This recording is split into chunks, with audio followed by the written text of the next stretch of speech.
आप सभी को वेलकम करता हूं हमारी YouTube channel glow your study पर।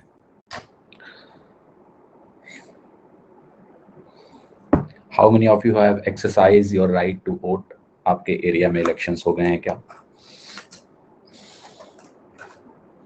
हो गए हैं? नहीं? कहाँ कौन कौन दे चुका है इलेक्शन में वोट, मतदान?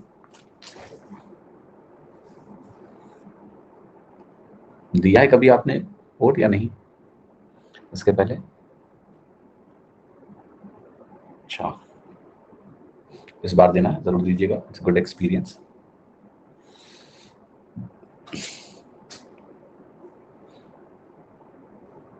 ऑलराइट, किसको देना है ये आपका फैसला है। देना जरूर, ये मैं बता रहा हूँ आपको। हाँ जी, पहले मैं दिया हूँ। सौरभ जी आपने दिया है इलेक्शन में वोट, चलो अच्छी बात है यार। इसका मतलब आपकी उम्र 23 से अधिक हो चुकी है। ये मेरी चाल थी एज पता करने की। पकड़े गए तुम।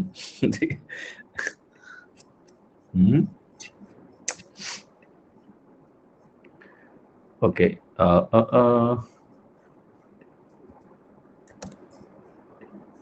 हाँ जी, यार शीट ऑलरेडी अपलोडेड है। कैसी बात कर रहे हैं आप? आपको मालूम नहीं है क्या? बहुत दिनों बाद क्लास में आए आप। PDF ड्राइव लिंक लिख देता हूँ मैं, ये लिंक सेव करके रख लो यार।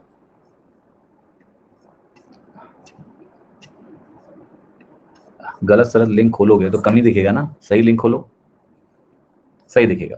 लिंक पिन कर दिए। कहाँ से स्टार्ट करूं? अभी तो बेटा ये टॉपिक खत्म होने वाला है 2 दिन में। नया टॉपिक है प्रोबेबिलिटी एंड मेंसुरेशन, वहां से प्रोबेबिलिटी एंड स्टैटिस्टिक्स, वहां से शुरू करो, ठीक है। और बाकी VOD पढ़ा ही हुआ है सारा, अपनी सहूलियत के हिसाब से देख लो, ठीक है। हाँ जी, कर ले शुरुआत आज की। कितने प्रश्न हो गए थे जरा बताएंगे आप? 100 से ऊपर तो हम निकल गए थे। हाँ जी, 102 हो गए थे। ऑल राइट, 103 से करना है। 103 प्राइम नंबर होता है नहीं? जल्दी से बताइए, is 103 A prime number?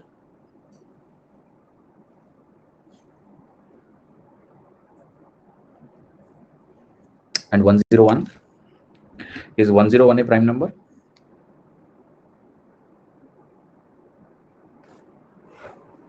What about 107? Is 107 a prime number?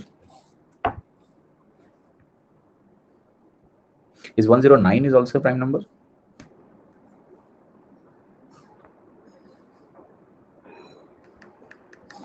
One 109 is not a prime number. Why? किस नंबर से डिवाइड होता है 109? 109 किस नंबर से डिवाइड होता है?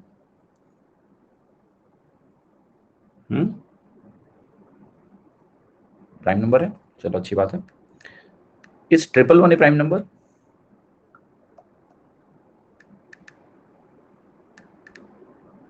No, good, because it's divisible by 3, 37 into 3 होता है। Is 91 a prime number? Is 91 a prime number? No, because it's 13 into 7, divisible by 13, divisible by 7, so it's not a prime number. ठीक है, ठीक है, सही है, ठीक ठाक बता रहे हो तुम लोग। हाँ जी, तो 115, 114, 13, 12,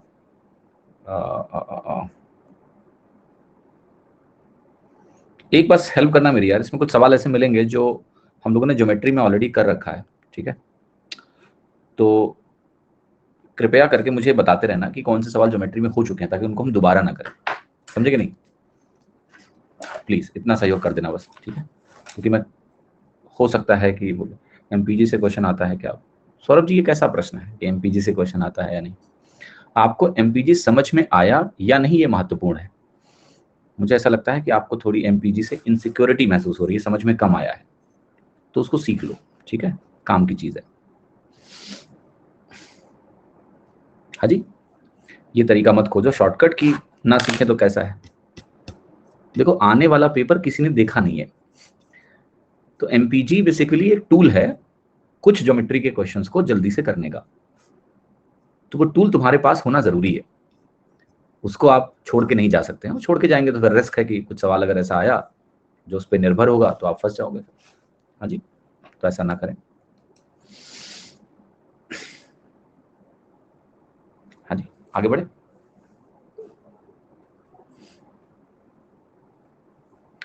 सो देखिए, इस सवाल को किसी ने ट्राई किया था, मैंने आपको कहा था कि घर पे ट्राई कर लेना, शेडेड रीजन का एरिया अगर निकालना है तो किसी ने करने की जहमत उठाई इस सवाल को या नहीं?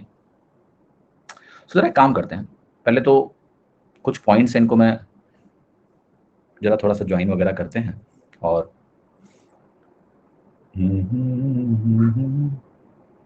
14, अगर मैं ऐसे कुछ करूं तो कम से कम देखो, ऐसे मैंने क्या किया है बेसिकली, ये पॉइंट जो है ना, ये पॉइंट जो बिल्कुल सिमेट्रिक पॉइंट बनेगा, अगर ये सेमी सर्कल आपने बनाया है तो ये एक तरह से सेंटर का काम कर रहे होंगे। कर रहे होंगे कि नहीं कर रहे होंगे? तो मैंने क्या किया है आपको भी समझाता हूँ, समझ में आएगा कि मैंने जब इसको इस तरह से ज्वाइन किया तो आपको एक बात समझ में आएगी कि यहां से ये रेडियस है, ये रेडियस है, ये रेडियस है, ये सेंटर है, तो यहां से सर्कमफरेंस का पॉइंट रेडियस है, ये सब रेडियस हो गया। हुआ या नहीं हुआ? क्या आपको ये समझ में आ रहा है कि ये एंगल 60 डिग्री है और ये एंगल भी 60 डिग्री है, ये एंगल 120 है, ये एंगल 120 है? आपको बेसिकली एक रोम्बस दिख जाएगा अंदर, दिखेगा कि नहीं दिखेगा? एक रोम्बस अंदर दिख रहा होगा तुमको, किसी को दिखा? नहीं दिखा तो कोई बात नहीं, आपको दो इक्विलेटरल ट्रायंगल दिख रहे हैं, एक ये और एक ये, क्योंकि रेडियस रेडियस रेडियस हो गया। तो आप एक कार्य तो तुरंत कर सकते हैं कि हम उस इक्विलेटरल ट्रायंगल का जो टोटल एरिया है वो तो एटलीस्ट लिख ही सकते हैं। तो वो बनेगा 2 × √3/4 जहां पर r हमारा 7 है और ये 2 दूनी 4 बनेगा, तो ये हो गया आपका 49√3/2। समस्या ये है कि ये जो 49√3/2 आपने यहां पर लिखा है, सिर्फ इसको देख के हम आंसर लगा नहीं सकते हैं, क्योंकि अभी कुछ एरिया और बाकी है जो हमें अभी इनकॉर्पोरेट करना है, हमें लेना है। वो कौन सा एरिया है, उस एरिया को समझने के लिए आप यहां आ जाओ और ये देखो कि हमारे पास, मैं एक लाइन हाईलाइट करने जा रहा हूं, और से इसको विस्तार से देखिएगा। ये जो लाइन है, ये जो ट्राइंगल है, मैं अभी इस एरिया पे फोकस्ड हूं। इतना निकाले तो उसका 4 गुना जोड़ना है मुझको। तो मैं ये कहूंगा कि मैं एक सेक्टर का एरिया निकालूंगा, जो सेक्टर मेरा 60 डिग्री का है, उसमें मैं इक्विलेटरल ट्राइंगल का एरिया घटा दूंगा। तो ये जो रेड रीजन का एरिया है वो क्या होगा, एक सेक्टर 60 डिग्री का, उसका एरिया होगा π × 7²/6, क्योंकि रेडियस 7 है। ये 60 डिग्री के एक सेक्टर का एरिया होगा, क्योंकि सेक्टर 60 डिग्री का है और सर्कल पूरा 360 डिग्री का होता है, तो ये वैल्यू 1/6 के बराबर है, इसलिए π × 7²/6 हुआ। यस और नो?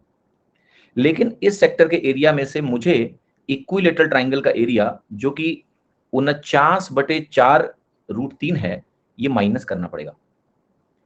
ये एरिया इस एक पोर्शन का है, और ऐसे मुझे कितने पोर्शंस लेने हैं जरा बताएंगे आप मुझे? How many portions of this kind I have to consider? आप कहोगे ऐसे मुझे 4 पोर्शंस लेने हैं। तो ये जो वैल्यू आपने लिखी है, इस वैल्यू में आप प्लस करके इसको जोड़ेंगे, तो क्या होगा, ये 4 से 4 कट जाएगा, 49√3 आपको नेगेटिव में मिल रहा है।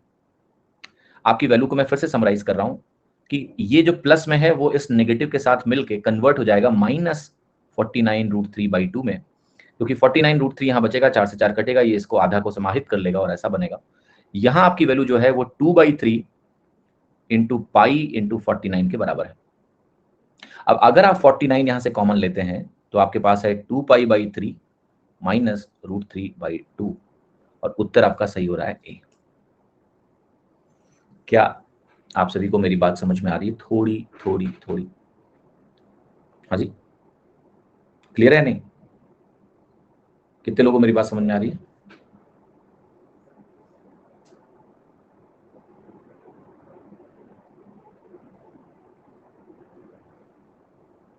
तो आंसर ए है। 2π/3 कहां से आया यार? इसको मैंने काट दिया है, 4 से मल्टीप्लाई करके। ये जो वैल्यू आपको दिख रही है ना, गौर से देखिए इस वैल्यू को, ये वैल्यू, इसी को सिंप्लीफाई किया हमने तो वो 2π/3 बन गया, क्योंकि 4/6 2/3 होता है 2 से काटने के बाद। तो ये प्रश्न इस तरह से सरलता से हल हो जाएगा, कोई खतरनाक बात नहीं है सवाल में। ठीक है, समझ में आ गया ना आप सभी को? Yes? We can write this question in one more way, कि इसको आप शुरू में ही जो आपने यहां पर लिखा, तो यह है ट्वाइस ऑफ ट्राइंगल का एरिया, 2t1 कर देता हूं। यहां पर आप इसको बोल सकते हो कि ये t1 है, तो ये -4t1 बनेगा, और जब आप जोड़ोगे तो वैल्यू बनेगी this plus 2t1, this -2t1, क्योंकि -4t1 घट रहा है और 2t1 जोड़ रहा है। उस तरह से भी कर सकते हैं। और t1 is what, equilateral triangle का एरिया। बहुत खास टाइम नहीं बचेगा, बट वैसा भी सोचा जा सकता है।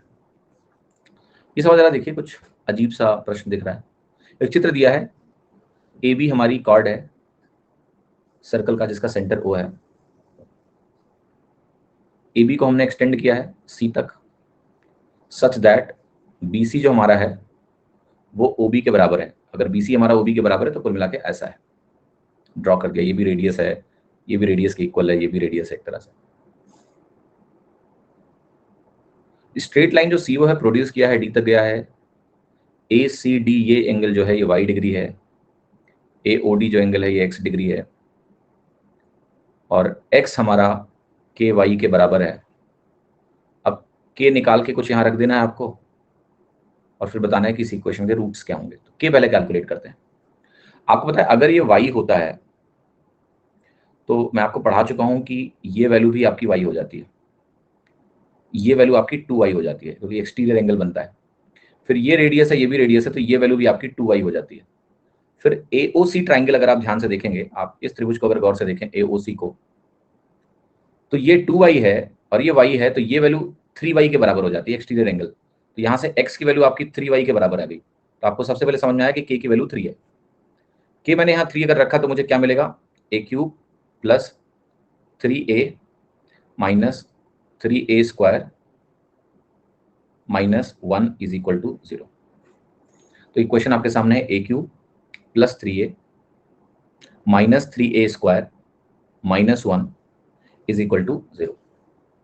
अब आपको अगर इस इक्वेशन के रूट्स निकालने हैं तो सबसे पहले एक चीज तो समझ में आ रही होगी कि अगर मैं a की वैल्यू 1 रख दूं तो ये 0 बन रहा है। ये वैल्यू a बराबर 1 पे क्या हो रहा है, सेटिस्फाई कर रहा है, साफ साफ दिख रहा है मुझे। क्यूबिक इक्वेशन को सॉल्व करने का कोई डायरेक्ट तरीका नहीं है। क्यूबिक इक्वेशन को सॉल्व करने के लिए सबसे पहला रूट आपको गेस करना पड़ेगा, और मजेदार बात यह है कि वो गेस करना इतना मुश्किल नहीं है। इसका रीजन बता रहा हूं। आप कोई भी ऑप्शन देख लो, उसमें 1 हर जगह लिखा हुआ है, लिखा है कि नहीं? तो कोई भी ऑप्शन करेक्ट होगा तो 1 तो एक रूट होगा ही होगा। वहां से भी आप देख सकते हो कि रूट मेरा 1 है, कोई भी एक ऑप्शन ले लो आप, 1 इज ए रूट, यस और नो? 1 तो एक रूट है ही है, और 1 अगर एक रूट है फिर तो इस सवाल में कोई दिक्कत नहीं है। हाँ जी, 1 अगर एक रूट है तो a की वैल्यू 1 सेटिस्फाई होनी ही होनी है। खैर मुझे 2 रूट और पता करने हैं। क्या ये कोई ऐसा फॉर्मूला है जो आप जानते हो? अगर ये फॉर्मूला जानते हो तो हाँ, क्यूबिक इक्वेशन सॉल्व हो सकती है अगर वो परफेक्ट क्यूब हो तो। आप मुझे ये बताओ कि a-1 का होल क्यूब का फॉर्मूला क्या होता है? जब क्यूब के रूट्स इक्वल होते हैं, ऑल इक्वल रूट्स, यानी ये परफेक्ट क्यूब होता है, तब क्यूब आप इस तरीके से सॉल्व कर सकते हैं। अगर क्यूब के रूट्स अलग अलग होंगे तो heat and trial is the method. एक रूट निकालो, उसका इस्तेमाल करो, फिर बची हुई इक्वेशन द्विघात समीकरण यानी क्वाड्रेटिक इक्वेशन बनती है और सॉल्व हो जाता है। ये ऐसा लिखा जो आपने, आप इसको क्यूब करिए तो बनेगा a³ -1। लेकिन ये इसका क्यूब है नहीं, ध्यान से देखिएगा, है क्या? क्या आपकी इक्वेशन इसका क्यूब है, a-1 का whole cube? a³ -1 -3a² plus 3a, yes. तो a-1 का होल क्यूब बन गया, और a की वैल्यू 1 ही है, और क्योंकि क्यूब इक्वेशन है हम कहेंगे 3 इक्वल रूट्स हैं 1 1 1। लेकिन आपको ये भी समझना है कि क्यूबिक इक्वेशन को अगर रूट्स इक्वल नहीं है तो कैसे सॉल्व करना है, तो उस प्रोसेस में जाते हैं। पहला काम आप ये करोगे, जब आप कहोगे a बराबर 1 सेटिस्फाई कर रहा है तो इसका एक फैक्टर a-1 जरूर होगा। a बराबर 1 सेटिस्फाई करने का मतलब है a को 1 रखने पे इक्वेशन 0 हो रही है। a को 1 रखने पे अगर इक्वेशन 0 हो रही है मतलब मैं अपनी इक्वेशन को इस तरह से लिख सकता हूँ, a-1 बाहर निकाल सकता हूँ, तभी a बराबर 1 रखने पे इक्वेशन 0 बनेगी। यानी we can put a is equal to 1। Yes और नो? यस और नो कहिए हाँ। ठीक, तो अब मैं इस इक्वेशन से लेट से a-1 बाहर निकाल लेता हूं। a-1 बाहर निकालने के बाद मेरे पास क्या बचता? मुझे अगर a³ चाहिए तो a से गुणा करना पड़ेगा मुझे a² को। मुझे अगर -1 चाहिए और यहाँ -1 ऑलरेडी है तो मुझे लास्ट में +1 लेना पड़ेगा, ताकि +1 और -1 का गुणा -1 बन जाए। और देखिए मुझे एक टर्म चाहिए -3a², मुझे -a² यहां से मिल रहा है, -a²। अगर मुझे -3a² चाहिए तो मुझे -2a और लिखना पड़ेगा, तो -2a a के साथ मिलके -2a² और दे देगा, और -a² ऑलरेडी -3a² बन जाएगा। मजेदार बात क्या है कि इतना करने के बाद आपका 3a अपने आप बनेगा, चेक कर लो। a कैसे बनेगा? a को 1 से गुणा करने पे a बनेगा, -2a को -1 से गुणा करके 2a बनेगा, प्लस में जुड़ के क्या बन जाएगा? 3a। तो ये अपने आप सेटिस्फाई हो गया। अब आपको आगे क्या करना होगा? यहां आप लिखेंगे a-1, इस ब्रैकेट को आप ध्यान से देखिए, ये क्या है? a-1 का होल स्क्वायर बराबर 0। लेकिन अगर ये परफेक्ट क्यूब नहीं होता तो ये a-1 का होल स्क्वायर नहीं मिलता, बल्कि मैं इसको अलग से फैक्टराइज कर लेता। फॉर एग्जाम्पल ये ऐसा भी मिल सकता था मुझे, a-3 इंटू a-2। अगर ये करेक्ट होता, मान लिया कुछ ऐसी इक्वेशन होती, तो मैं a-1 जब कॉमन निकालता तो जो द्विघात समीकरण बचता वो ऐसे ब्रेक हो जाता। तो आपको रूट्स a=3 और a=2 भी मिल जाते, और आप ऐसा क्यूबिक इक्वेशन को सॉल्व करने का तरीका ये है। क्वाड्रेटिक इक्वेशन की तरह क्यूबिक इक्वेशन को डायरेक्ट फैक्टराइज नहीं कर सकते हैं, we have to do some hit and trial first, ताकि पहला रूट मिल जाए। पहला रूट मिलने के बाद उसको बाहर निकाल लेते हैं, जो अंदर बचता है वो क्वाड्रेटिक इक्वेशन होता है, और फिर उसको फैक्टराइज करके सॉल्व कर लेते हैं। ठीक है, ध्यान रखिएगा। +1 का क्या मतलब होता है सर? कौन से +1 का? नहीं, 1 और +1 एक ही बात है। देखो, नॉर्मली आपको नोटेशन पता है कि 1 जब कुछ साइन नहीं लगाते हैं तो +1 ही होता है, दैट्स यूजुअल नोटेशन। इसलिए आपको अटपटा लग रहा है कि +1 क्यों लिख दिया गया। देयर इज नो डिफरेंस 1 और +1 में। ठीक है, 105। The center of a circle inside a triangle is a distance of 500 centimeter from each of the vertices of a triangle. तो ये जो सर्कल का सेंटर है बेसिकली, ये क्या कह रहा है? ये कह रहा है कि अगर आप इन सब जगहों से इसको जोड़ दें तो ये 500 सेंटीमीटर, यानी सेंटीमीटर की बात कर लेते हैं, सेंटीमीटर की बात की गई तो 500 सेंटीमीटर दूर है। ठीक है, if the diameter of the circle is 280 centimeter and the circle is touching only two sides of the triangle, then find the area of the triangle. It's a good question. समझ में सवाल क्या बोल रहा है आपसे? सवाल ने क्या कहा है कि आप, ये पॉइंट आपको पता है क्या है? यह है तो सर्कम सेंटर पॉइंट है कि नहीं है? yes. ये सर्कम सेंटर है। मैं आपसे एक सवाल पूछ रहा हूं, सर्कम सेंटर से अगर मैं ए को रेडियस लेके एक सर्कल खींचता तो वो सर्कल के तीनों वर्टिसेस से पास होता, लेकिन मैंने क्या किया? मैंने सर्कम सेंटर से इन दोनों पॉइंट को टच कराते हुए एक सर्कल खींचने की कोशिश करी। देखो, एक चीज तो यहां निश्चित है, अगर मैं इस दोनों पॉइंट को ज्वाइन करूं तो मुझे पता है कि ये 90 डिग्री है, ये भी आपका 90 डिग्री बनना है, इसमें तो कोई शंका आपको नहीं होनी चाहिए। माय सेकंड क्वेश्चन इज कि जिस तरह का सर्कल ड्रॉ किया गया है, मुझे उसका रेडियस इन्होंने दे दिया है। तो इस सवाल में आपको क्या क्या पता है? आपको सर्कम रेडियस मालूम है कि वो 500 है, और जो ये त्रिभुज है इसके रेडियस को मैं ए बोलूंगा जानबूझ के, ताकि आप इन रेडियस से कंफ्यूज ना हो जाएं। ए की वैल्यू मुझे 280 दी है, ए की वैल्यू मुझे 280 प्रोवाइड की गई है। केवल इतनी ही जानकारी मुझे दी गई है और कुछ भी ज्ञात नहीं है मुझे, nothing else, I don't know anything else. Area को भी अगर आप देखोगे तो एरिया बड़ा जटिल सा कुछ दशमलव वगैरह में आ रहा है। हाँ, डायमीटर 280 है तो आप 2a लिख लीजिए, कोई दिक्कत नहीं है। ए की वैल्यू आपकी 140 हो गई, दैट इज 140 लिख दिया उसको। अगला जो सवाल है वो बड़ा मजेदार है कि आप इस ट्राइंगल का एरिया किस प्रकार से निकालेंगे। बहुत मजेदार सवाल है, सोचिए थोड़ा सा, दिमाग लगाइए, giving you time a bit. Obviously ये सवाल लाइकलीहुड है कि आपने शायद पहले नहीं किया होगा, अगर आप सीट आपने लगाई होगी तो बात अलग है, अदरवाइज नहीं किया होगा इस सवाल को, तो थोड़ा तकलीफ देने वाला प्रश्न है। ट्राई करो, नहीं हो जाएगा से मतलब नहीं, करो और आंसर बताओ। सॉल्व किया आपने कि हो जाएगा?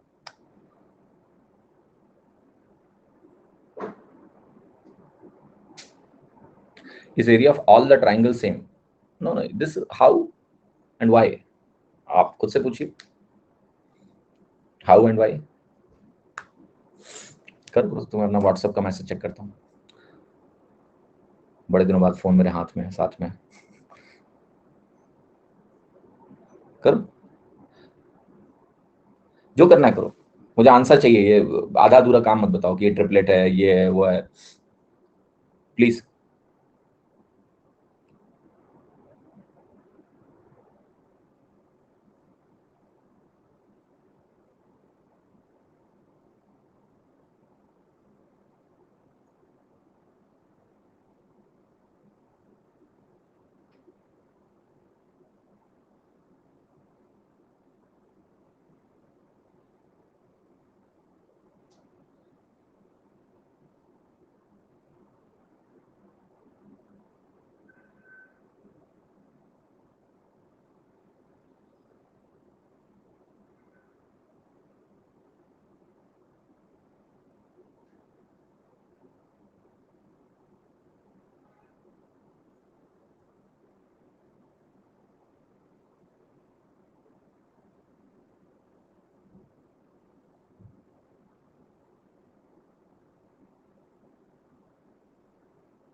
Anybody got the answer? Answer नहीं आया किसी का? कोई बात नहीं, चलो फिर हम ही मदद करें तुम्हारी। सो देखो, वन थिंग इज नोन, पहला ये ऑब्जर्वेशन बहुत इंपॉर्टेंट है कि ये पॉइंट सरकम सेंटर है, सरकम सेंटर है, क्योंकि अगर इस पॉइंट की तीनों वर्टिसेस से दूरी सेम है तो ये बात बहुत जरूरी है आपको जानना कि ये पॉइंट सरकम सेंटर है। दूसरा, सरकम सेंटर से जब भी आप भुजा पर परपेंडिकुलर डालते हो, सरकम सेंटर कैसे बनता है याद है आपको? सरकम सेंटर से बनता है परपेंडिकुलर बाइसेक्टर से, याद है ना आपको? तो इस जानकारी से आपको ये पता लग गया कि मैंने जो ये टैंजेंट पॉइंट को ज्वाइन किया वो 90 डिग्री जब बना रहा है तो ये दोनों इक्वल है, ये दोनों इक्वल है। और ये भी आपको पता है कि इस पॉइंट से ए की दूरी, इस पॉइंट से यहां तक की दूरी, ये कॉन्ग्रुएंट ट्रायंगल्स बनेंगे, ये भी आपको क्लियर है क्योंकि ये इसके बराबर है, length of tangents are equal. अब देखते हैं जरा, जो ए है तुम्हारा वो 140 है, मैं लिख रहा हूं ये ए है। एक लेंथ आपकी इधर है जो कि मैं लिखता हूं ऐसे, and this will be hypotenuse, जो हमारे सवाल में 500 के बराबर है। ध्यान से देखिएगा, ये लेंथ किसके बराबर होगी? आप कहोगे ये 2 20 इंटू 25 है और ये 20 इंटू 7 है, 7 25 24 बनेगा, तो ये 20 इंटू 24 यानी 480 बन जाएगा। तो ये लेंथ 480 हो गई, इवन ये लेंथ हमारी 480 हो गई, इवन ये लेंथ हमारी 480 हो गई, इवन ये लेंथ हमारी 480 हो गई। तो कहने को मुझे एक तरह से अगर देखें देन मुझे दो साइड्स पूरी पूरी पता लग गई, एक आइसोसेलेस ट्रायंगल है। अरे लेकिन अभी आंसर नहीं आया। अब आप कहोगे अगर मैं इसको बढ़ा दूं नीचे तक, मतलब मैं इस पॉइंट से इस पे परपेंडिकुलर ड्रॉप कर दूं, आपको पता है आइसोसेलेस ट्रायंगल में जो मीडियन होता है वही परपेंडिकुलर बाइसेक्टर होता है, सब कहानी आपको क्लियर है। तो ये भी 90 डिग्री बनेगा, ये 90 डिग्री बनेगा, ये भी इक्वली डिवाइड होगा, बट अभी इसकी वैल्यू मुझे पता नहीं है। अब ये वैल्यू कैसे निकलेगी? देखो बहुत सारे राइट एंगल बन रहे हैं तो हमें कहीं ना कहीं सिमिलैरिटी फिगर आउट करनी पड़ेगी। इस पॉइंट को कुछ बोलते हैं, चलो मैं इस पॉइंट को डी बोल देता हूँ, ठीक, इसको मैं बी से ई बोल देता हूँ, इसको मैं एफ बोल देता हूँ।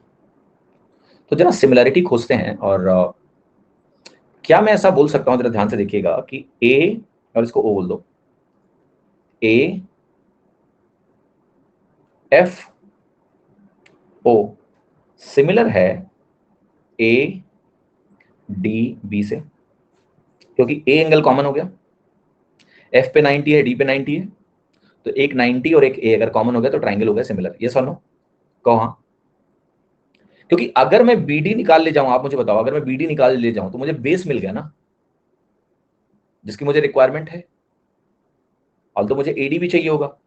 अगर बीडी सीधा साधा आया तब तो चलो पाइथागोरस लगा लेंगे एडी निकालने के लिए, नहीं सीधा साधा आया तो एडी यहां से भी निकल सकता है, तो we can figure out both. अब जरा फटाफट लिखो, आप कहोगे ए एफ का रेशियो एडी से, यहां जो ए एफ है वहां वो एडी है, यहां जो ओ एफ है एफ ओ वो वहां डीबी है, यहां जो ओ ए है वो वहां डी ए है। This is the relationship. मेरा कंसर्न क्या क्या निकालने में है और मुझे क्या क्या मालूम है। मुझे ए एफ पता है, मुझे ए एफ मालूम है, मुझे ओ एफ मालूम है। मुझे ए एफ की वैल्यू कितना पता है? 480। मुझे ओ एफ पता है, ओ एफ की वैल्यू कितनी है? 140। ठीक है, पता है कि नहीं पता है? मुझे ओ ए भी मालूम है, ये 500 है। लास्ट में ए बी होगा, कहां पर, ये डी ए की जगह ओ ए बी, हाँ बी ए कर लो आप। ठीक, और क्या क्या पता है वो भी लिख लेते हैं। क्या मुझे बी ए पता है? यस, ये बी ए की वैल्यू कितनी है 480, ये भी मुझे नंबर करूं तो क्या मुझे डीबी मिल जाएगा? यस, कितना मिलेगा डीबी, लिखते हैं। डीबी मुझे मिलेगा 140 इंटू 480 बटे बी ए 960 है, ठीक है, बटे 500, ऐसा नो, इसको लिखेंगे बटे 500। जीरो से जीरो कटा, ये जीरो से जीरो कटा, ये हो जाएगा आपका 1400 माइनस 56। 1400 माइनस 56 कितना होगा? 1344 बटे 5। किसी भी संख्या को 5 से डिवाइड करने का मतलब क्या होता है? या आप ऐसे लिख लो, क्योंकि दशमलव में जाओगे फिर बाद में काटोगे पीटोगे, ऐसे रहने दो, काटना है काट भी सकते हो, ठीक है, क्योंकि यूनिट डिजिट से कोई फायदा होना नहीं है। आप देख रहे हो कितना कॉम्प्लेक्स आंसर है, तो इट्स वेरी लेंदी क्वेश्चन है जो है, मतलब।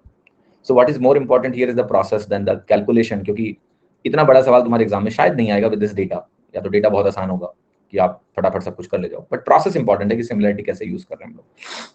बीडी निकल गया, अब हम क्या करते हैं, बीडी निकल गया तो इसका ट्वाइस करके हमें बीसी भी मिल गया, उसमें भी कोई डाउट नहीं। अब हमें एडी निकालना है, तो ये वैल्यू थोड़ी कॉम्प्लेक्स है, तो मैं पाइथागोरस तो नहीं लगाऊंगा एडी निकालने के लिए, एडी भी डायरेक्टली यहीं से निकाल लेते हैं। एडी की जो वैल्यू आएगी जरा बताओ कितनी आएगी? ये आपकी वैल्यू आएगी सिंपली 960 इंटू 480 बटे,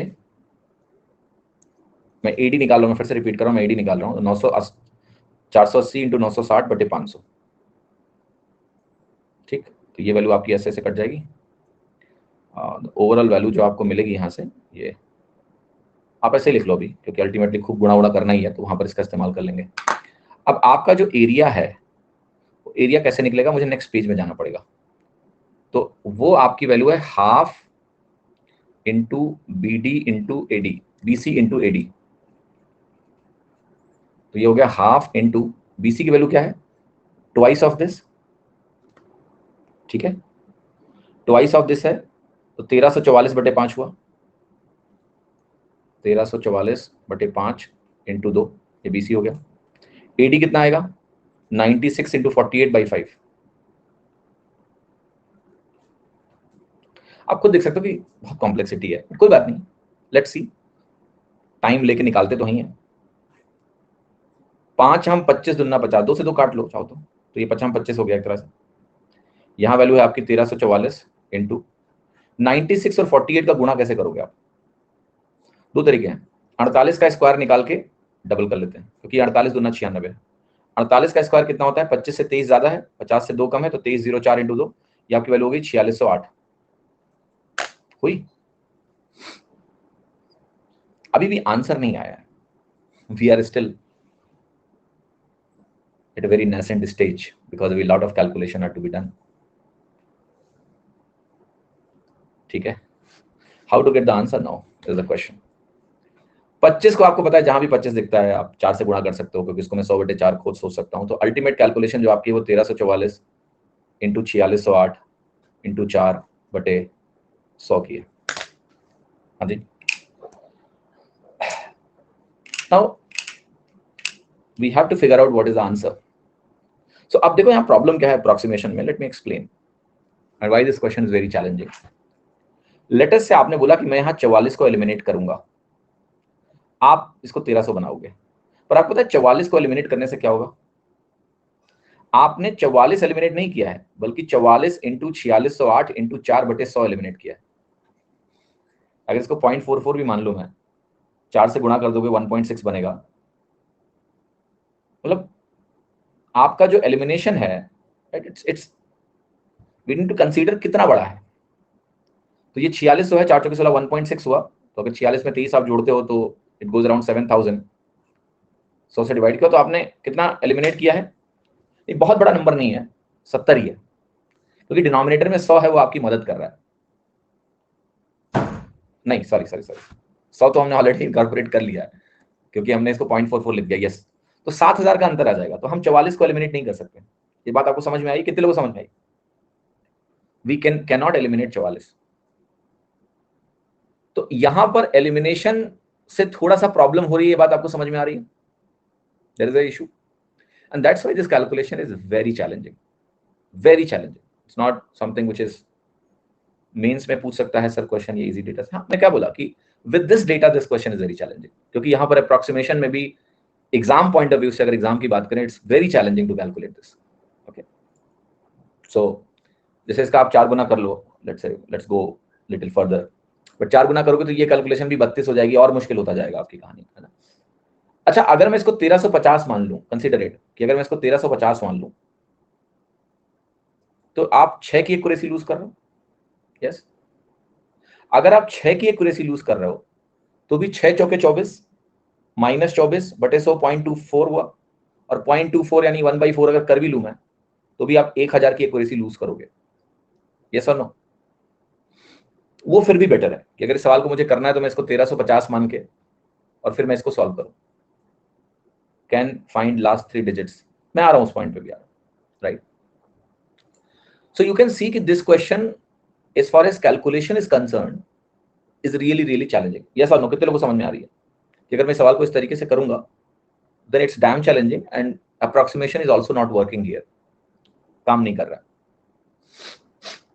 what to do now? So definitely what can help you is if you go to the question, last 2 digit will not help you because 08 is present everywhere, even last 3 digit is not helping you. तो this question has been design to give you nightmare.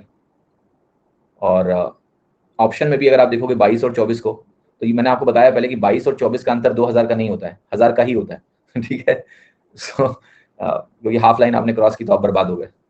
तो what you are left with in this question is now doing actual multiplication, इसको आप actually multiply करो और solve करो। तो ऐसे सवाल एग्जाम में यार सिंपली छोड़ने पड़ेंगे आपको।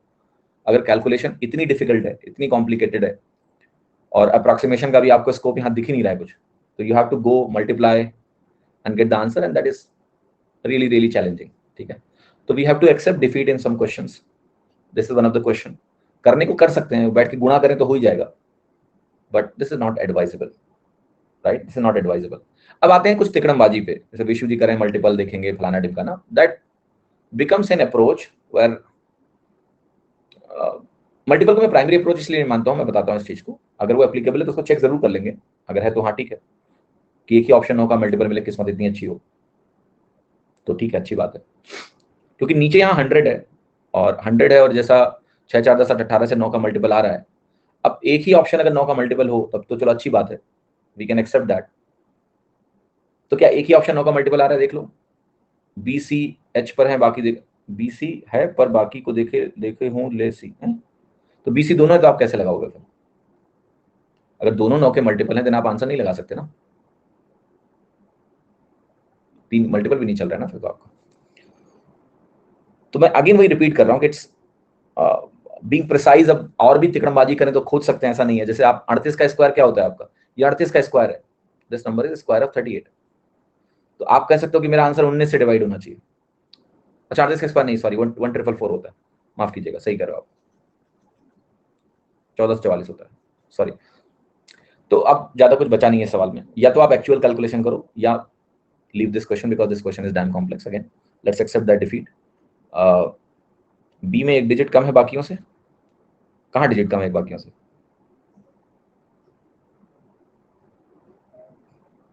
तो आपको हाँ वो, लेकिन मुझे लग रहा है कि गलती से ही हो गया है, डिजिट बराबर ही होनी चाहिए थी, वो गलती से 2 मिस हो गया होगा, उस पर ना जाओ, ठीक है। तो गलती से ही मिस हुआ है, टाइपिस्ट ने मिस किया है, ये सवाल काफी सोच समझ के बनाया गया तुम्हारे लिए, तो मैं जोड़ दूंगा अभी, ठीक है, और ऐसी डिजिट जोड़ूंगा ना कि तुम्हें कोई फायदा ना मिले, 3 जोड़ दो। नहीं वो डिजिट मिस हुई यार, डिजिट हैज बीन मिस्ड, 3 लगा लो उसमें। डेटा देख के तुमको नहीं लग रहा कि तुम्हारी सारे अस्त्र को काट दिया गया है यहाँ पर? 2 digit, 3 digit, unit digit, multiple, है ना, काइंड ऑफ।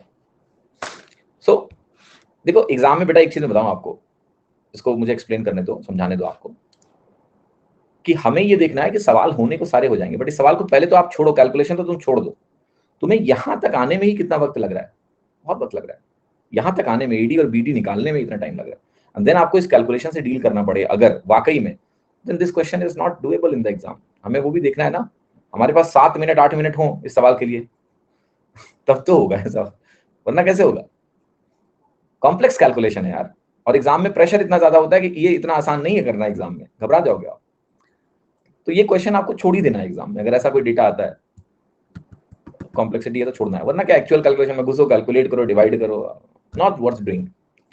तो ऐसा सवाल शायद नहीं आएगा, मतलब आई डोंट होप सो कि ऐसा कोई क्वेश्चन आया आपके एग्जाम में, ठीक है। बट गलती से अगर फंसा तो आपको छोड़ना आना चाहिए, तो शायद ये वैसा ही सवाल कि आपको इसको छोड़ देना है। या फिर 10 मिनट तुम बचा लो तो मजे से अपना इसको गुणा करो बैठ के, ठीक है, एक एक डिजिट करके गुणा करो। डेटा हो सकता है आसान आएगा तो कर लोगे आप, जिसमें ट्रिपलेट ट्रिपलेट फटाफट बने और फटाफट सॉल्व कर लो, प्रोसेस देख लो, बट कैलकुलेशन वाइज इस सवाल को छोड़ना ही है आपको। 106वां सवाल,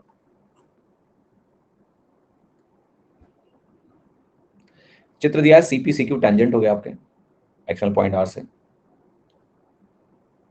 रेडियस 12 है, ए बी एक और टेंजेंट है जो आर पर टच कर रही है, सी आर मुझे 8 दिया हुआ, ये लेंथ 8 दी हुई है, रेडियस 12 दिया हुआ है, तो ये ओ आर 12 हो जाएगा। क्या पूछना चाह रहे हैं? पेरीमीटर पूछ रहा है ट्रायंगल का कितना होगा। सो देखो एक चीज, अगर मैं इसको एक्सटेंड कर दूं तो ये 12 और जुड़ जाएगा आपका। आप ये कह सकते हो ना कि CP square will be C R into S, बोलते हैं इसको C R into C S, CP square will be C R 8 और 24 8 32। यस, सीपी की वैल्यू क्या आ रही है जरा बताओगे मुझे? 16, 2 इसको दे दो, 16 इंटू 16 बन जाएगा, सीपी 16 हो गया।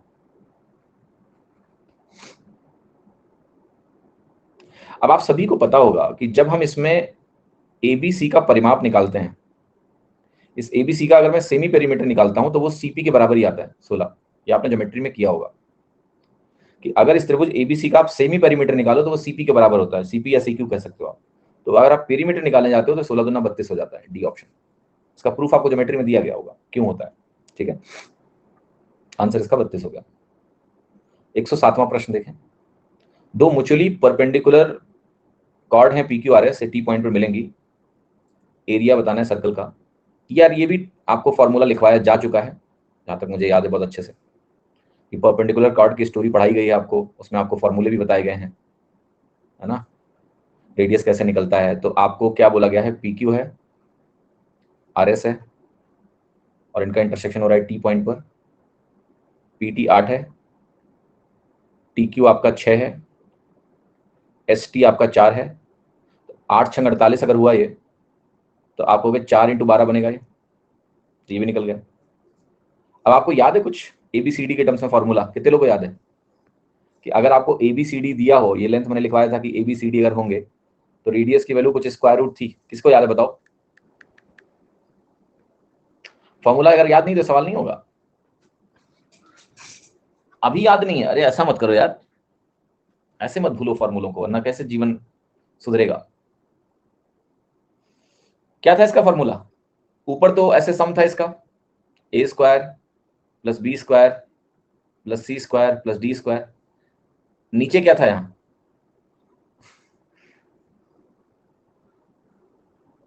कितने लोग कह रहे हैं 2 था, कितने लोग कह रहे हैं 4 था? यहां रूट के अंदर क्या था, 2 या 4? साधना जी ने सही बोला है कि 4 था। 2 लिखना है तो आपको बाहर 2 लिखना पड़ेगा, अंदर लिखोगे तो 4 लिखना पड़ेगा, ठीक है। और ये बहुत सिंपल है याद रखना। कैसे? देखो, अगर मान लिया मैं दो परपेंडिकुलर कॉर्ड इस तरह से ड्रॉ करूं, जो डायमीटर भी कॉर्ड होती ना, मैं ऐसा ड्रॉ कर लूं, आप सोचो जरा इसको। इस केस में आपके सारे सेगमेंट आर के बराबर हो जाएंगे कि नहीं? अगर आप यहाँ R square plus R square plus R square plus R square लिखें तो ये 4 आर स्क्वायर बनेगा।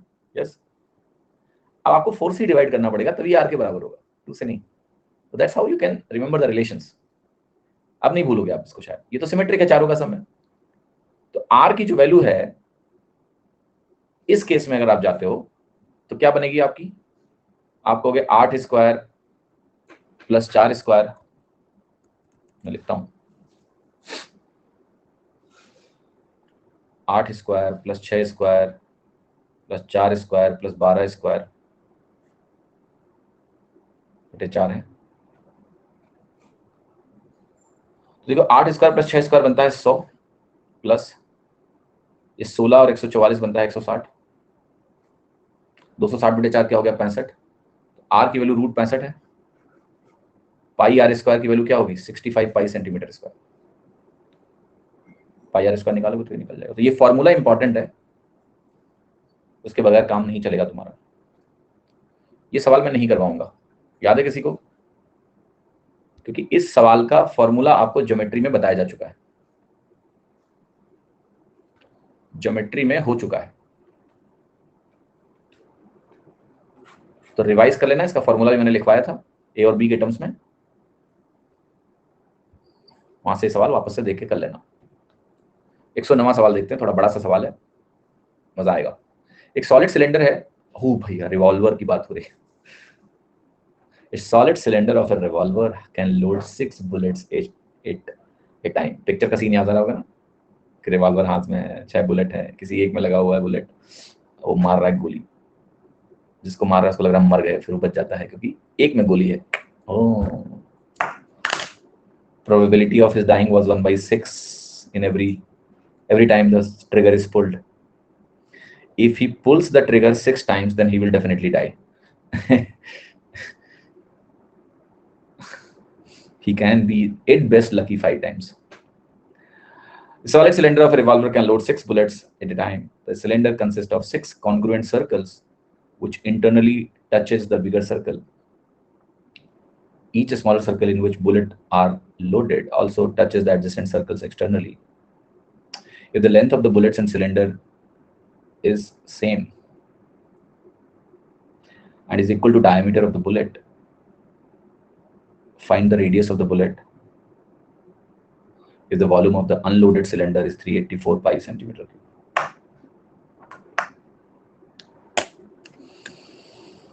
सवाल समझ में आ गया ना आपको? क्या कहना चाह रहे हैं भाई साहब? ये देखो, अनलोडेड सिलेंडर के वॉल्यूम को कैसे लिखोगे आप?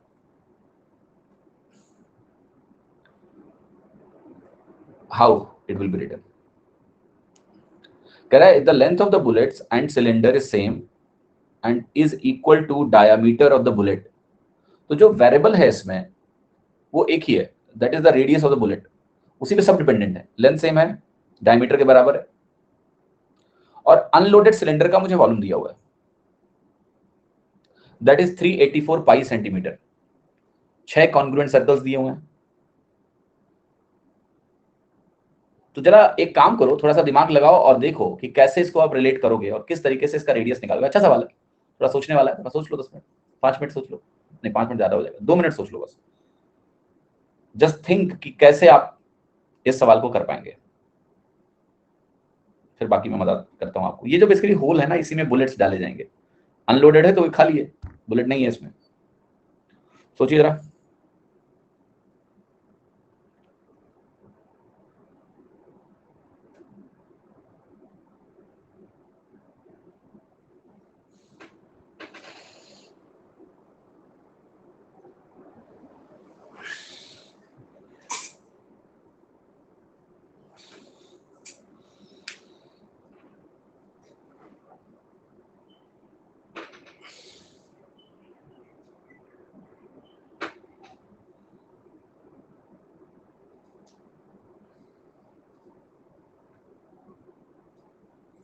लोडेड अनलोडेड का वॉल्यूम सेम नहीं होगा। कैसे सेम होगा भैया?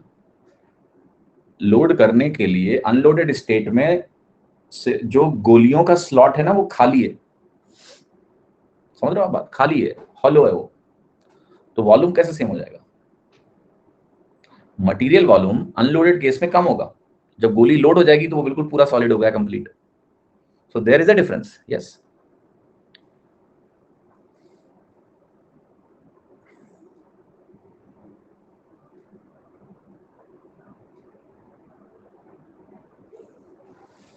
चलो ज्यादा दिमाग ना लगाओ, कहीं दिमाग की बस्ट हो गया तुम लोगों का।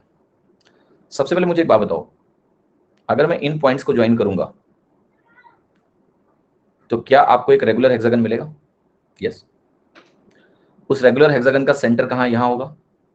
वही सेंटर हम ये बोल सकते हैं कि वो बाहर वाला जो सर्कल है उसका सेंटर होगा, सिमेट्रिक होगा वो। तो अगर आप यहां से इसको ज्वाइन करेंगे ऐसे, अच्छा सब ज्वाइन कर लेते हैं ताकि आपको क्लैरिटी मिले पूरी अच्छे से। तो मैं अब एक पॉइंट बस आपसे पूछना चाहता हूं सबसे पहले कि अगर मैं इस सर्कल का रेडियस r बोलता हूं r, तो ये बाहर ये r हो गया, व्यास इसका 2r हो गया।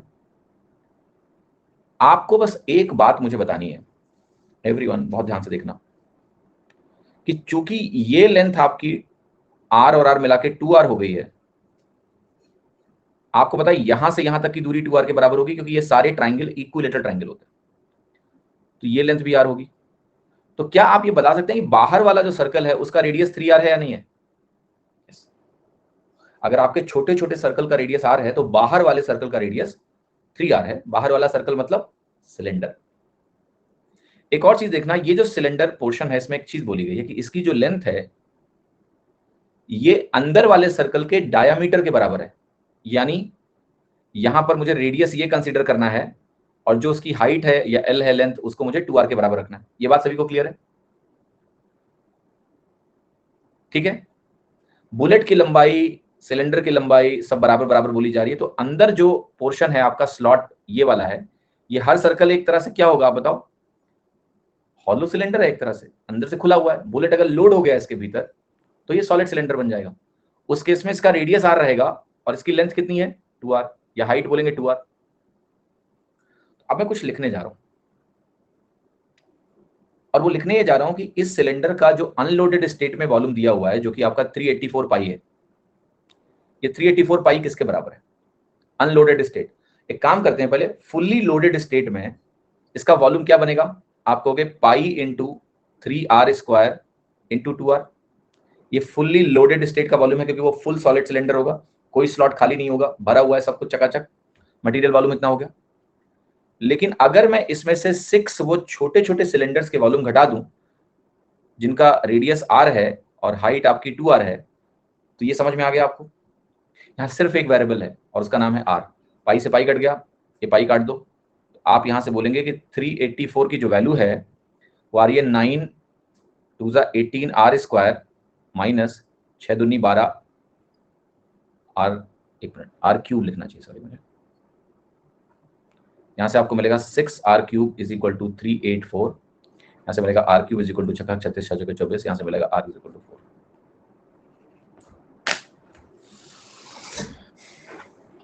ठीक है, समझ में आया सवाल? तो पूरा सवाल समझने वाला सवाल था कि गोली थी, बुलेट थी, विजुअलाइजेशन था, r एंड 2r वापस समझा दीजिए। देखिए मैंने सिर्फ इतना बोला है, ये डायग्राम से ही मैं समझाऊंगा, बस इतना ही बनाऊंगा। अगर आप यहां सेंटर लें and you just draw this like this, everything,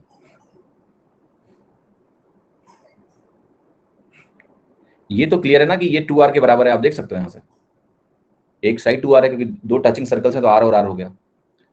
और रेगुलर हेक्सागन बनेगा अगर, तो ये सब 2r के बराबर होते हैं क्योंकि ये सारे इक्विलेटरल ट्रायंगल बन जाते हैं। यस, मैंने कहा ये यहां से यहां तक की लेंथ 2r के बराबर हो गई।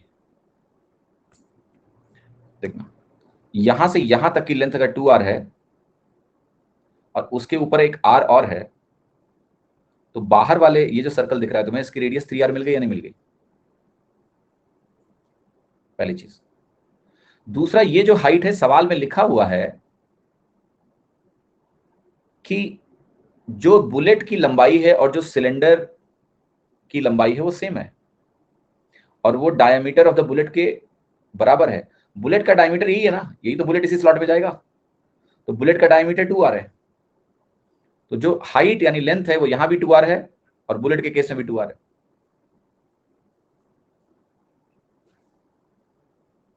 ये रेडियस है of the bullet. That is the scenario. ठीक है, आशा करता हूं समझ में आया। 110वां प्रश्न देखें। एक चित्र दिया हुआ है, ओ हमारा सेंटर है सर्कल का, AOD, AOD कहाँ है? ये 120 डिग्री है। रेडियस ऑफ सर्कल r है। Then find the sum of areas of quadrilateral ADOP, AODP and OBQC।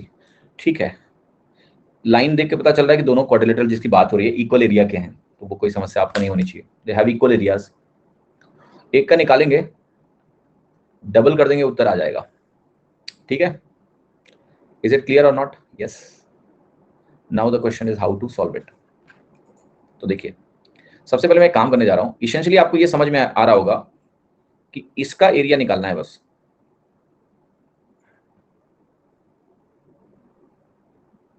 एक त्रिभुज का इसका एरिया निकल जाए, 4 गुना कर लेंगे, आंसर आ जाएगा। समझे कि नहीं? यहां पर ये एंगल 60 बनेगा, पूरा 120 था तो ये 60 हो गया, ये 90 हो गया। ये लेंथ हमारी रेडियस आर के बराबर है सेंटर से। इवन आप देखो ये रेडियस भी आर के बराबर है कि नहीं है?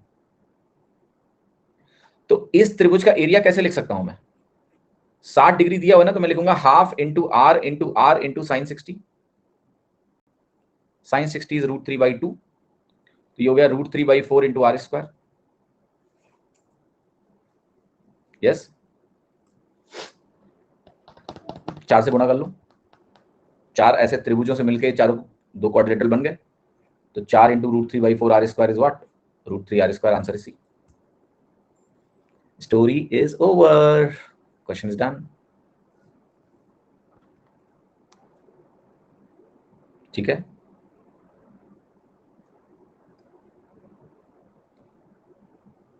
हाँ जी। 90 बेकार ही था, हमें भी लगा था शायद कुछ काम होगा, बट है नहीं। हमने भी जोश में बनाया तो था यही सोच के कुछ काम है, बट कोई काम का नहीं है, बेकार ही है। हाँ जी, क्लियर?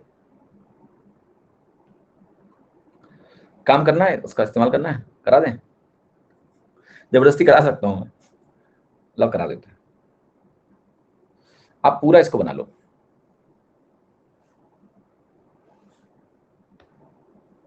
अगर आप पूरा इसको बनाओगे ना,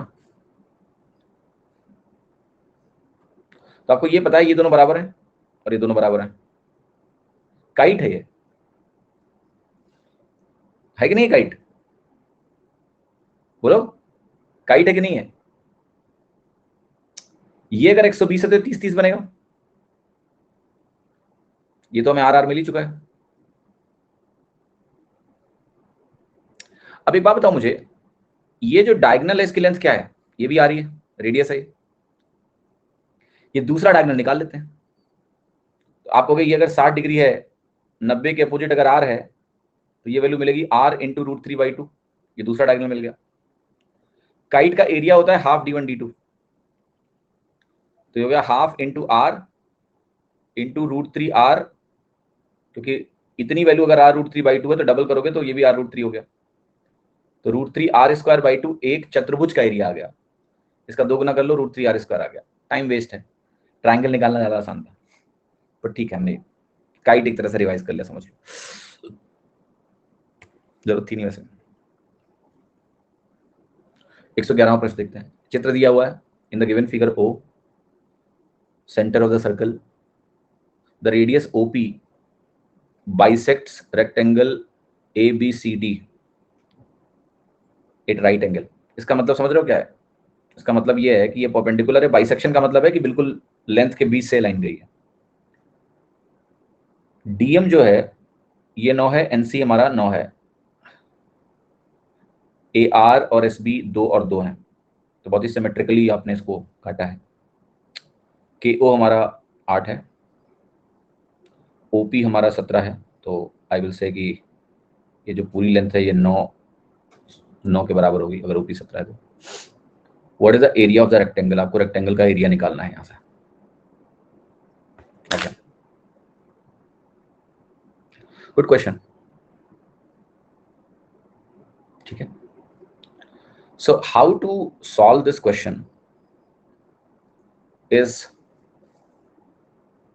that we have to find the whole length। जो भी जानकारी हमें दी है, इस जानकारी का इस्तेमाल करके हमें इस ट्राइंगल की लेंथ और ब्रेड्थ दोनों निकालनी है। और अगर हम लेंथ और ब्रेड्थ कैलकुलेट कर ले जाएं, ठीक है, तो फिर सारी बात बन जाएगी। फिर तो सवाल में कोई ऐसा खास परेशानी आपको रहनी जाएगी। तो जरा एक एक करके ना शुरुआत करते हैं, क्या क्या निकाल सकते हैं, क्या नहीं निकाल सकते हैं। तो एक बात बताओ, रेडियस आपको पता लग गया 17 है, ओपी का मतलब रेडियस, रेडियस 17 है। तो अगर रेडियस 17 है तो मुझे एक बात बताओ, अगर मैं इस आर पॉइंट को ओ से ज्वाइन कर दूं, ओ के 8 है, रेडियस 17 है, तो ये चीज पता लगेगी ये 15 के बराबर है। के आर 15 के बराबर हो गया, ये सर नो 8 15 17 का यूज करके। के आर अगर 15 हुआ तो के एस भी 15 हो जाएगा, because of symmetry, you know that they can not be different. वैसे भी सेंटर से परपेंडिकुलर आपने डाला, बाइसेक्शन होता है कार्ड का, तो 15 15, तो 15 15 30 4 34 हो गया ये। अगर ये 34 हो गया तो ये 9 9 18, 18 और 16 34 होता है, तो ये 8 और 8 बनेगा। ये भी आपको आसानी से आप लिख सकते हो। अभी मुझे एक चीज नहीं मिली है, वो है एल के, और एल के भी बहुत आसानी से अब निकल जाएगा, क्योंकि आप इस के पॉइंट से इस एन पॉइंट को ज्वाइन कर दीजिए। अगर आपने इसको ज्वाइन किया तो आपने कहा ये 8 है और ये वैल्यू हमारी 17 है, ये सर नो, ये 17 है, नहीं सॉरी सर गलत लिखा वो 17 नहीं है, एक मिनट आई जस्ट, मुझे ओ से उसको ज्वाइन करके 17 लिखना है एक्चुअली। तो मैं इसको ओ से ज्वाइन करूंगा, ओ एन, ओ एन हमारा रेडियस है यानी 17 है, तो ये 17 8 है, तो एल से लेके ओ तक 15 बन जाएगा, एलओ 15 बन जाएगा, क्योंकि ओ एन 17 है, ये 8 है, तो एलओ 15 बनेगा।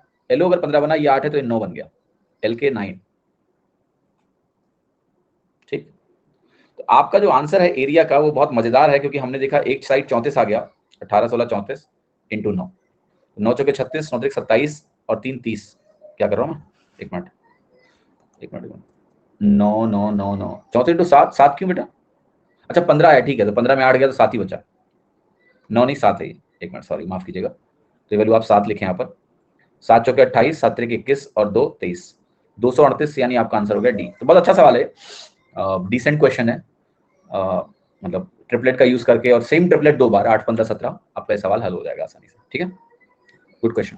तो जो मतलब आप पैरेलल कॉर्ड्स पढ़ते हो ना, ये उसी का एक एप्लीकेशन है एक तरह से।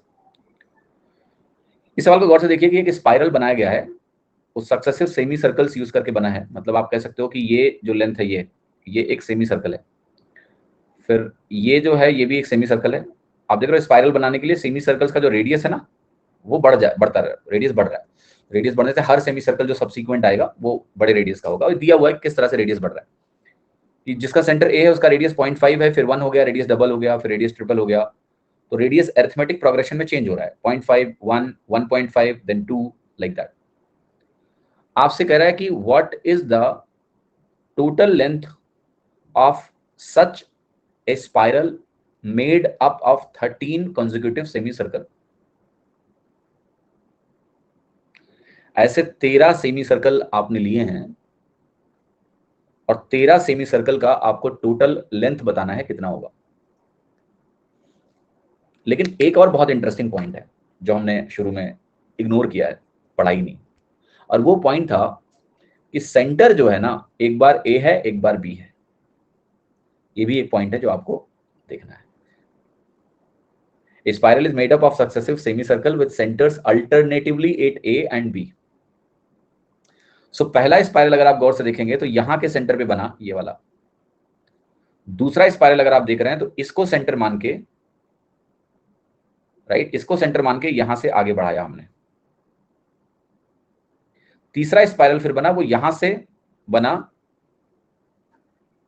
और ऐसे बना, लेकिन इससे कोई फर्क आपकी लेंथ पे नहीं आएगा,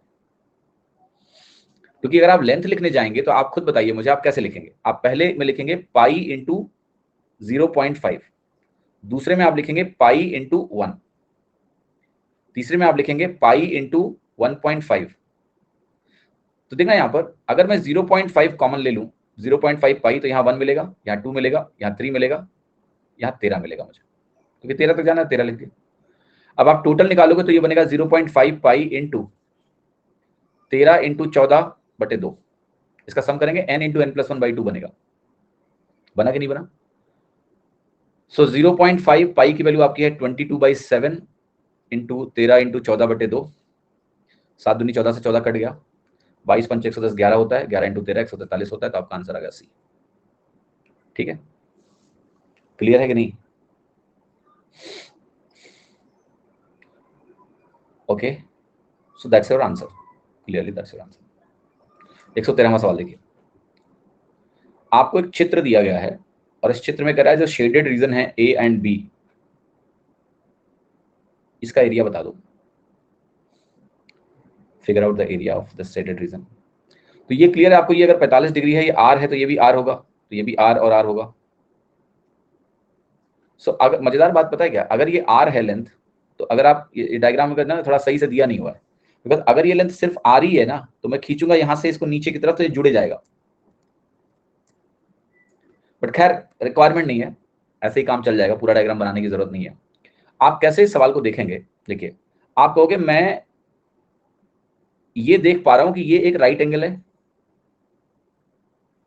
जिसका एरिया क्या है, half into r square, minus 45 degree के सर्कल के सेक्टर का एरिया क्या है, पाई आर स्क्वायर बाई 8, क्योंकि ये सर्कल का 1/8 हिस्सा हुआ।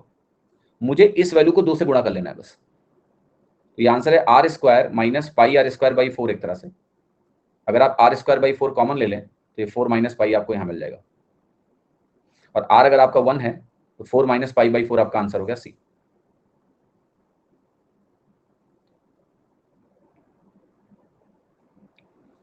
ठीक है, पर इस सवाल का मैं एक इंटरेस्टिंग ऑब्जर्वेशन आपको बताने जा रहा हूं, उसको देखिएगा। ये मेरा सर्कल है, अगर मैं इस डायग्राम में पूरा स्क्वायर ड्रॉ करूं, रुकिए मैं पहले स्क्वायर ही ड्रॉ करूंगा, एंड देन मैं एक सर्कल बनाता हूं।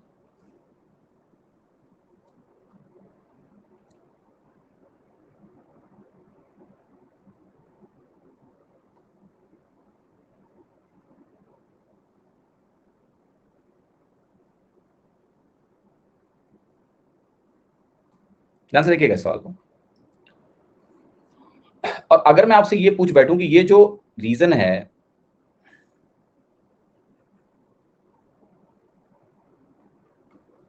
आप सिंपल सी बात बोलते हो कि भाई सर्कल का अगर रेडियस मान लेते हैं आर है, तो स्क्वायर का एरिया बन जाता है 2r का होल स्क्वायर यानी 4r स्क्वायर, माइनस सर्कल का जो जो इस सर्कल का एरिया है वो है पाई आर स्क्वायर, यानी r square into 4 minus pi. Yes और नो? ठीक है कि नहीं? R square into 4 minus pi. आपके सवाल ने क्या पूछा, जरा ध्यान से देखना, यहां से एक लाइन यहां खींच दी, यहां से एक लाइन यहां खींच दी, और मुझसे इन दोनों रीजन का एरिया पूछ लिया। आपको पता है ये जो मैंने यहां लिखा है, ऐसे टोटल यहां 8 हिस्से हैं, 1 2 3 4 5 6 7 8, उसमें से तुम्हें 2 काउंट करना है, बाई 4 कर लो।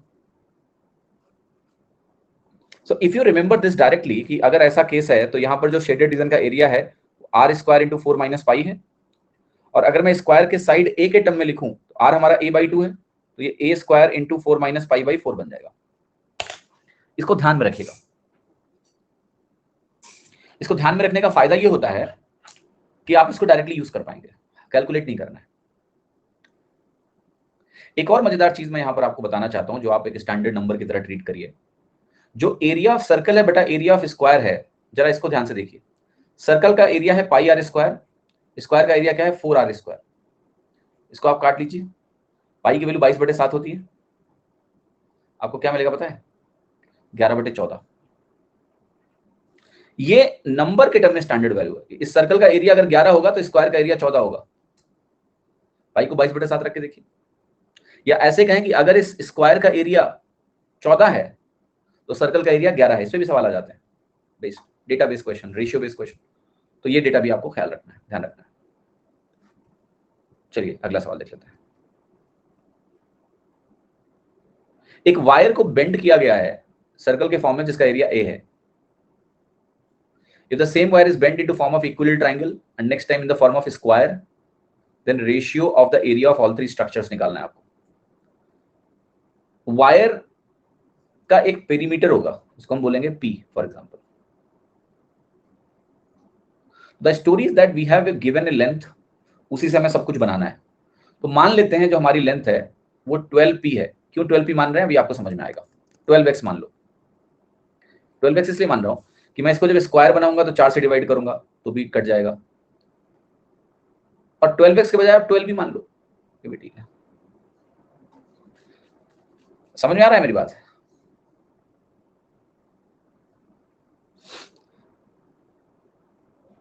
Let us solve it.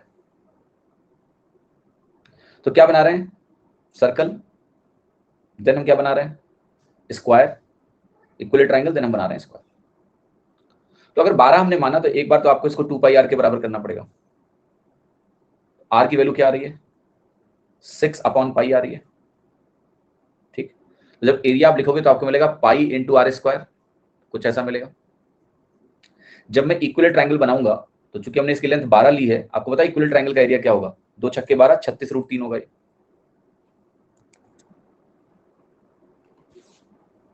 जब मैं इसको स्क्वायर बनाऊंगा तो भुजा 3 बन जाएगी, 3 की भुजा का एरिया 9 बन जाएगा।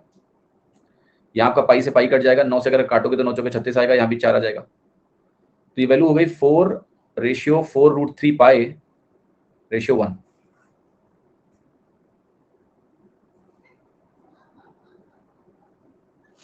अगर मैं इसको 1 बना दूं, एंड पाई ऑल्सो यहाँ आएगा, अगर मैं इसको 1 बना दूं क्योंकि सवाल में यहाँ 1 लिखा हुआ है, तो ये बन जाएगा √3 पाई रेशियो पाई/4।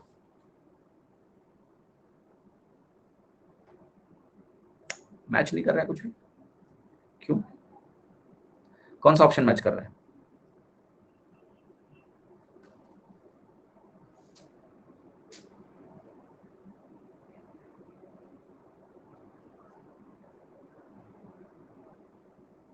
यार अगर आपने 12 माना है ना पेरीमीटर, अच्छा ये गड़बड़ कर दिया मैंने, ये 4√3 आएगा। पेरीमीटर 6 होता है, 6 से कंपेयर करोगे ना, 6 तो नहीं 12 बनेगा, 4√3 बनेगा ये ओनली। ये गलत लिखा मैंने, सॉरी, मिस्टेक। हाँ जी, कुछ ऐसा आया। चलो अब जरा इसको अरेंज कर लेते हैं बेस्ड ऑन द डेटा। तो आपको दिख रहा है 9 ऊपर कहीं नहीं दिख रहा है, तो 9 से डिवाइड कर लेते हैं। तो 9 से डिवाइड करोगे तो ये बनेगा 4 अपॉन पाई, और अगर मैं 9 से डिवाइड करूंगा तो ये बनेगा 4/3√3। 9 इज व्हाट? 3 into √3 into √3, 1। अब देखो कहीं मैच हो रहा है? पाई पाई ट्रांसफर कर लेते हैं, यहाँ 1 बना लेते हैं, ये तो मैच हो नहीं रहा है। तो सारे ऑप्शन को ना पाई/4 से गुणा कर लो, और पाई/4 से अगर गुणा करोगे तो ये मत मैच कर जाएगा ये ऑप्शन। अगर पाई/4 से आप गुणा करोगे ना सारे ऑप्शन को, तो ये 1 बन जाएगा, पाई/3√3 बन जाएगा, और ये पाई/4 बन जाएगा आपका आंसर। बट पता है इतना टाइम इस सवाल में देना नहीं है। There is a way in which you can do it faster, and what is that way?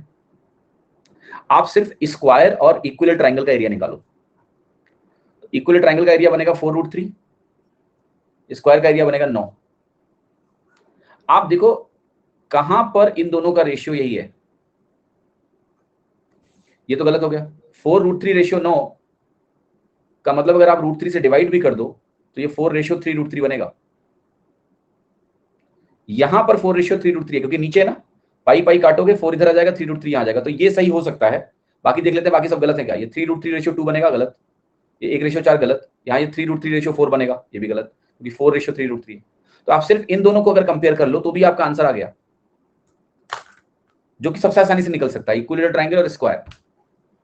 You can find them very easily. तो पहले आप उन्हीं को कंपेयर कर लो सीधे, और वहां से आप देख लो, आपकी वैल्यू आ जाएगी। इतनी कॉम्प्लेक्सिटी में आपको नहीं जाना पड़ेगा। 4 coins of same size are placed on a table such that each one of them touches the other two, and the area enclosed by the coins is. आपको क्या निकालना समझ में आ गया?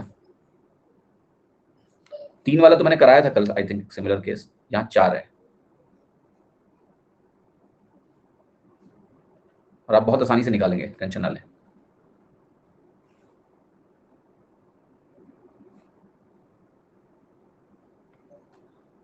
मुझे ये एरिया निकालना है।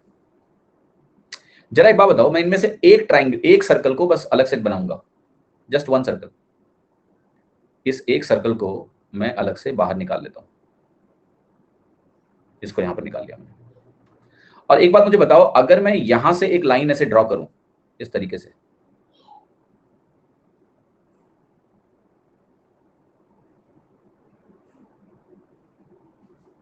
तो आपको समझ में आ रहा है, ये जो एरिया है, ये वाला एरिया, इसी का मुझे 4 गुना करना है, क्योंकि यही पोर्शन 4 गुना कर दूं तो मेरा आंसर है।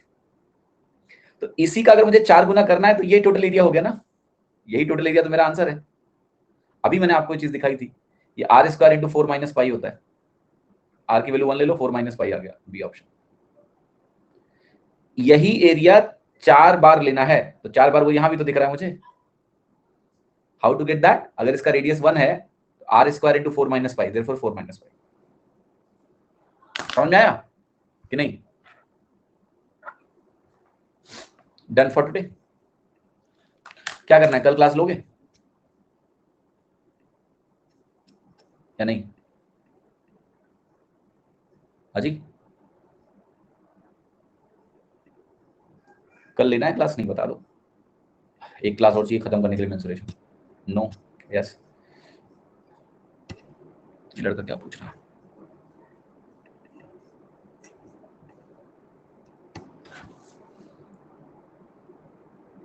Why here it is not in the same manner? मतलब क्या करो बेटा, सवाल समझाओगे? आप कौन है, नाम जो जिसका भी डाउट है जरा ये समझाओ, क्या पूछ रहे हो आप? आपने कहा 100 ले लिया, 10% बढ़ाया, यहाँ भी 10% बढ़ाया, 121 आया, ठीक है।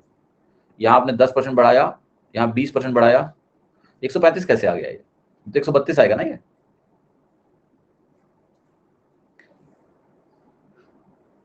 तो मुझे आपका डाउट समझ में नहीं आ रहा बेटा।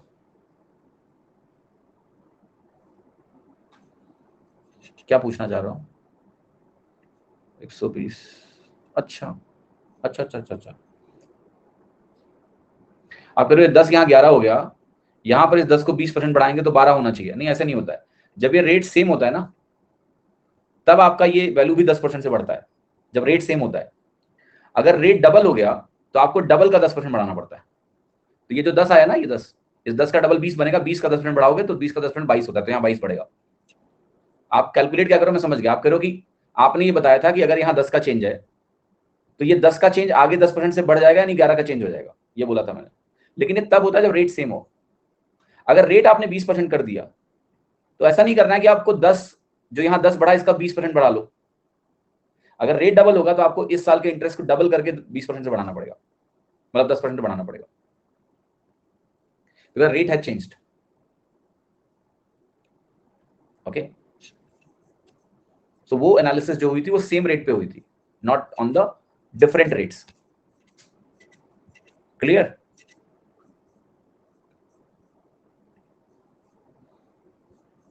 डाउट सेक्शन में गब्बर साहब कौन सा डाउट डाला है आपने?